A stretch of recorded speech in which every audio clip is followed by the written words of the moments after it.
పెనం మీద నుంచి పొయ్యిలో పడ్డట్టయింది నా పరిస్థితి. 10 ఏళ్ల నుంచి దాచుకుంటున్న పరువు అత్త దగ్గర 10 నిమిషాల్లో పోయింది. అసలు ఏమైంది అంటే ఈరోజు చికెన్ కర్రీ వండాలన్నమాట. మా ఇంట్లో మిక్సీలు గ్రైండర్లు ఉన్నా సరే రోటిలోనే నూరాలి. అది మామయ్య ఆర్డరు.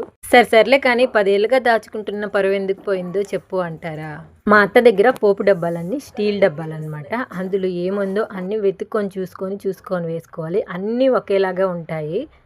అందుకే నాకు భయము. అన్నీ 1కి 2 సార్లు మా అత్తని అడిగి అణిగిమణిగి చేస్తూ ఉంటాను.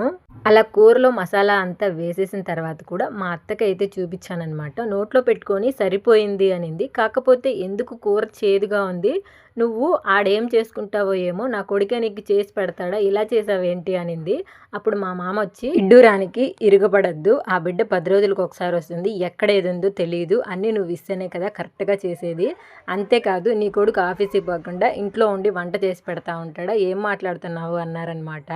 అత్త కారాలు, మామ మిరియాలు బాగానే చెప్తున్నావు, కానీ ఇంతకీ అక్క నువ్వేం చేసావో అది చెప్పమ్మా అంటారా? అందులో ధనియాల పొడి అనుకొని మెంతి పొడి వేసేసానమాట. అందుకే అలా అయింది. కాకపోతే ఫైనల్గా ఆ మెంతి పొడి అంటే ఆ చేదనేది లేకుండా కర్రీని అయితే ఫైనల్గా తినేలాగైతే చేసామన్నమాట. ఎలాగోలాగా తప్పు చేసినా కూడా ఒప్పుకోవాలి కదా, అందుకే తప్పు నాదే అన్నాను. అత్తతో అంత ఈజీ కాదండి.